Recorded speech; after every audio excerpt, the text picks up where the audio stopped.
Hi everybody, I'm Tim Mooney.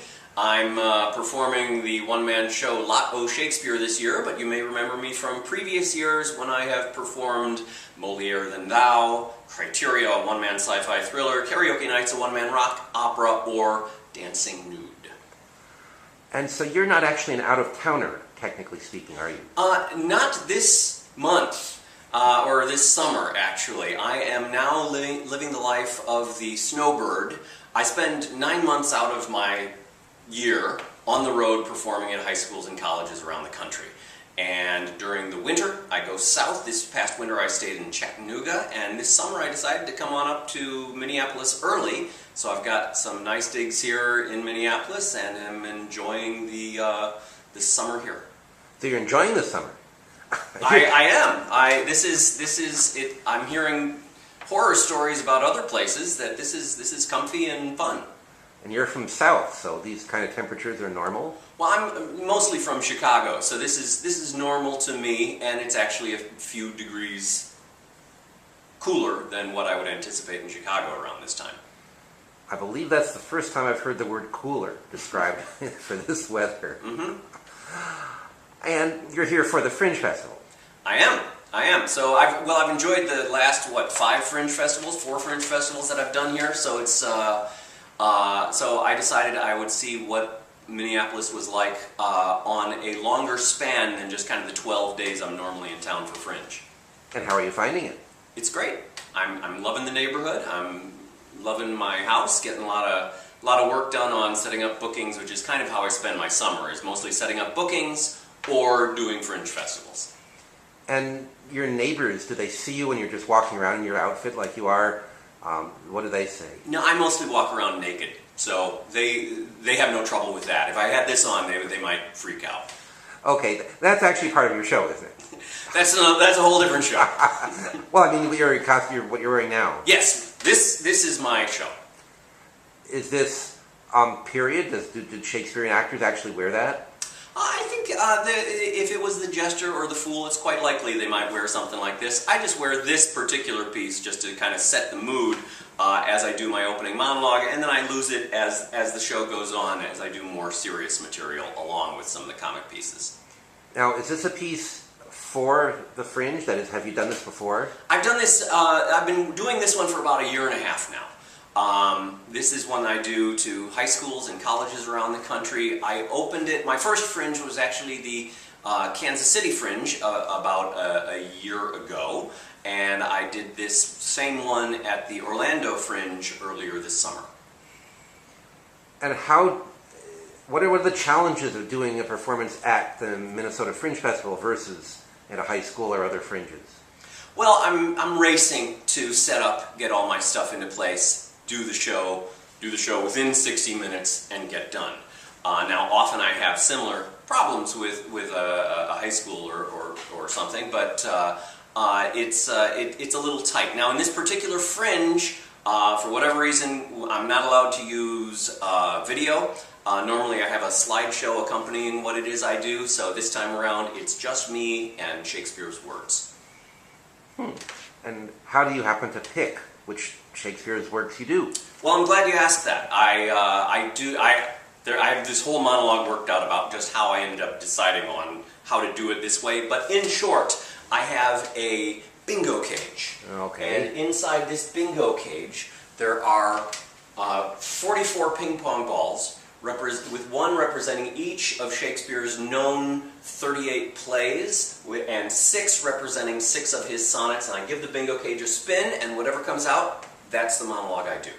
Cool. Okay, we'll give it a spin. Shall we test it? Sure. Alright, it's a green one, which means it's it's sonnet CXVI, which is sonnet 116, which is the famous sonnet, "Let me not to the marriage of true minds admit impediments. Love is not love, which alters when it alteration finds, or bends with the remover to remove. Oh no, it is an ever-fixed mark, which looks on tempests and is never shaken. It is the star to every wandering bark, whose worth's unknown, although his height be taken. Love's not time's fool, though rosy lips and cheeks within his bending sickle's compass come. Love alters not with his brief hours and weeks, but bears it out even to the edge of doom. If this be error, and upon me proved, I never writ, nor no man ever loved.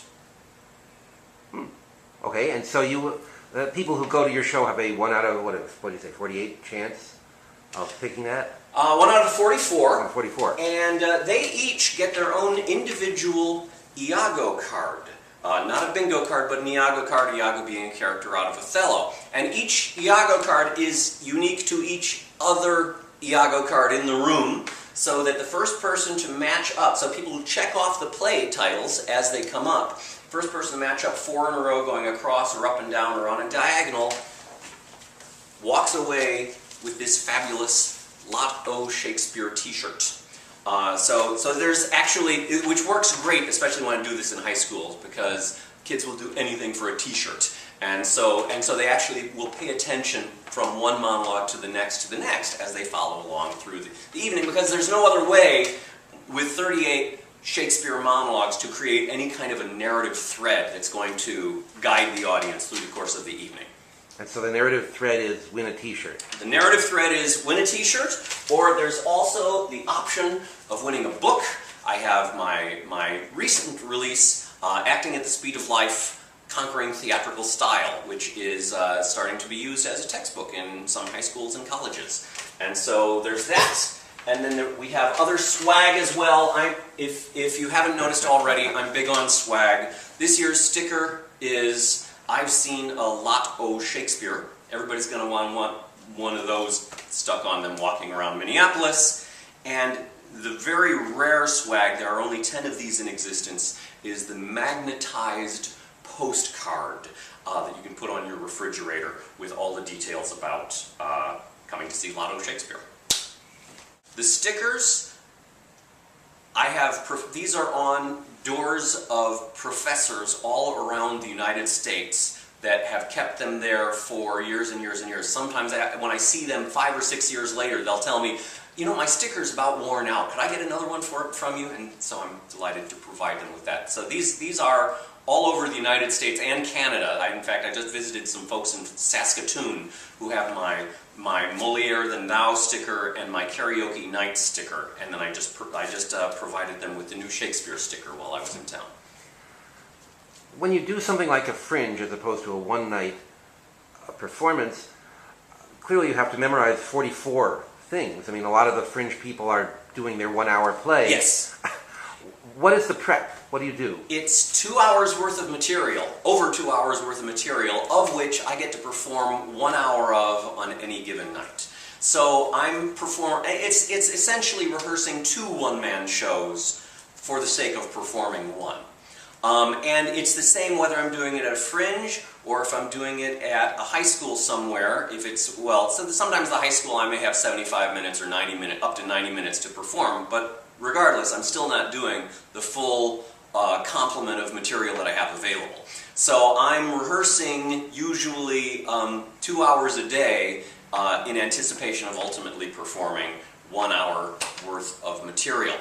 The thing that I note, however, is that when I do a Fringe, word sometimes gets around about the particular monologues people go crazy for. And towards the end of the run, I will get people requesting that I do Julius Caesar, that I do Titus Andronicus, or that I do Henry V.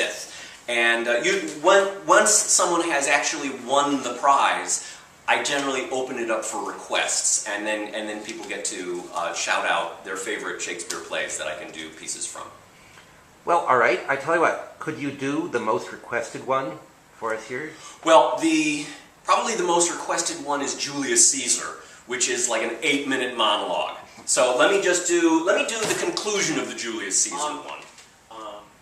Good friends, sweet friends, let me not stir you up to such a sudden flood of mutiny. They that have done this deed are honorable. What private griefs they have, alas, I know not that made them do it. They are wise and honorable, and will no doubt with reasons answer you. I come not, friends, to steal away your hearts. I am no orator, as Brutus is, but as you know me all, a plain, blunt man that loved my friend, and that they know full well that gave me public leave to speak of him. For I have neither wit, nor words, nor worth, action, nor utterance, nor the power of speech to stir men's blood. I only speak right on.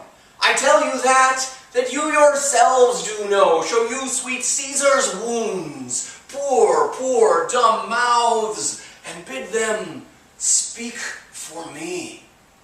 But were I Brutus, and Brutus Antony, there were an Antony would ruffle up your spirits and put a tongue in every wound of Caesar that should move